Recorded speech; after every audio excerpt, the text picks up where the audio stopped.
No, man. Only his mother could love. HOSS.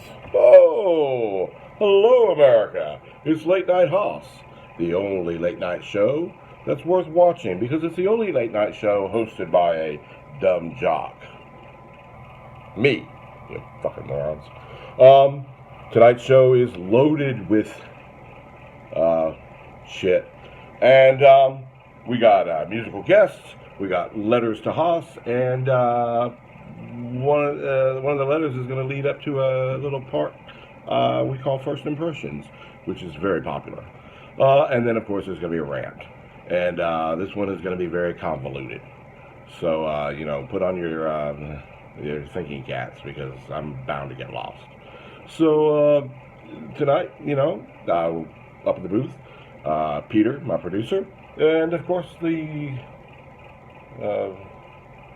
whatever Janelle. I don't know what sex it is either, so stop writing in and asking. All right.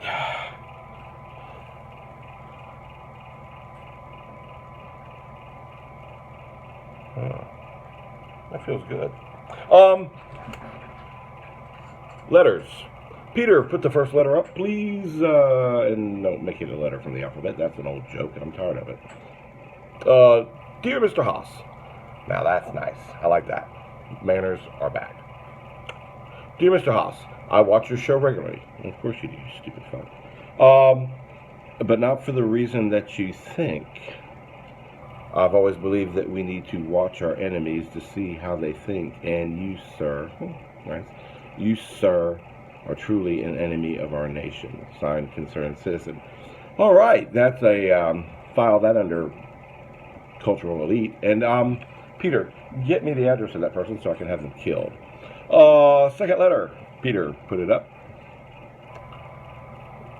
Dear HOSS, do more of those impressions. They are hilarious. You are truly the textbook example, oh boy, of the Dunning-Kruger effect. Sign, laughing at you. I don't know what the fuck you're talking about, but I like it. And so here we go. There's going to be 3 impressions. I'm going to do 2 brand new ones that I've never done before. And I'm going to bring back one, and you'll know why. So here's the first one. It's not a tater-tot until the tater's been killed. Woody Allen, you got that right away. Peter, you were good. I didn't take you for a Jewish comedian fan. And have you ever noticed that the uglier the Jew, the funnier they usually are? And let me tell you, I know he's a pedophile, but still, God was mean to him. He was hit by a fucking baseball bat of ugly. Poor Woody. Poor Sunni. All right. Next impression. The magic happened. Raper? I hardly touched her. Hee-hoo! Dick Van Dyke. God dang it, you're good. We are simpatico. We really are. Dick Van Dyke. He's about, 112 now. And, have you ever thought of that? Dick Van Dyke. Because, I have yet to meet a dyke that really likes a dick. And I've tried. Here's the third one. And the reason why I'm bringing it back is because Cicely Tyson has written to us numerous times asking not to do her voice again. At cock. I gave it away, didn't I? Oh well. Cicely, let me tell you something. I love you. You were the first black person to have a job on TV in that show, Julia. You were good. I almost believed you were a nurse. I like that. And you were always going to be on my top 5 Negro list. So I did my impressions. Now I'm going to do a little rant. And here it is. All you people out there have been listening to psychedelic music. You've been listening to crap.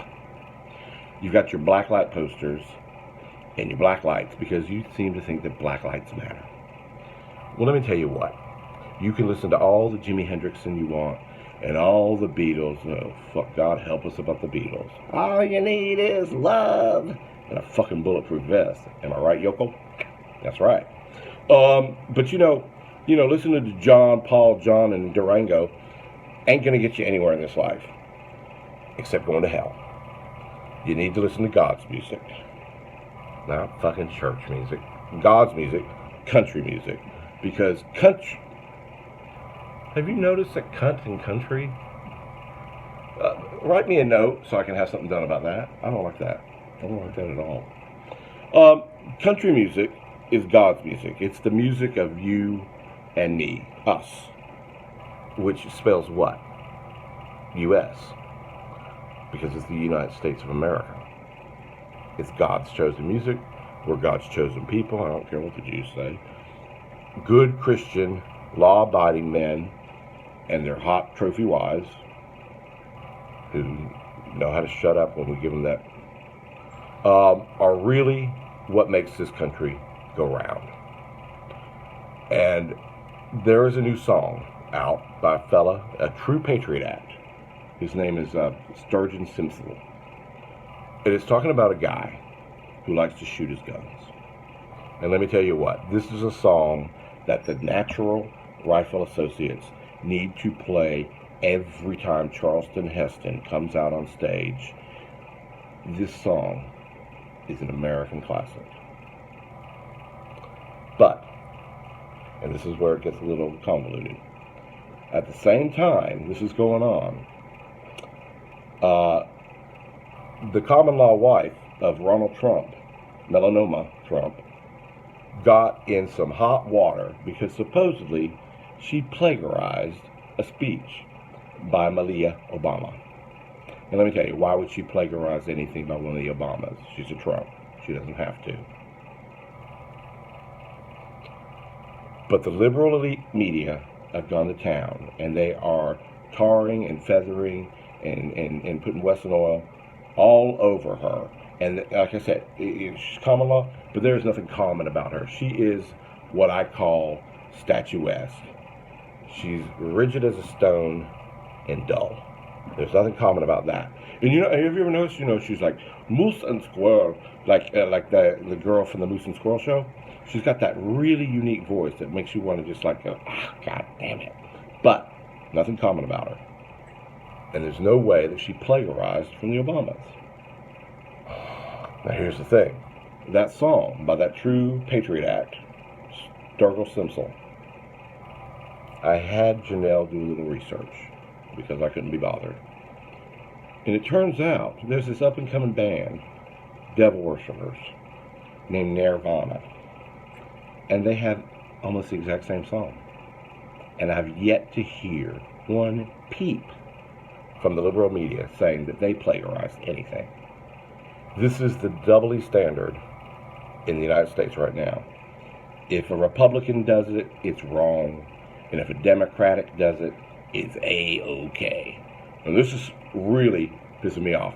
This is a right that needs to be righted because there's nothing righted anymore about the United States.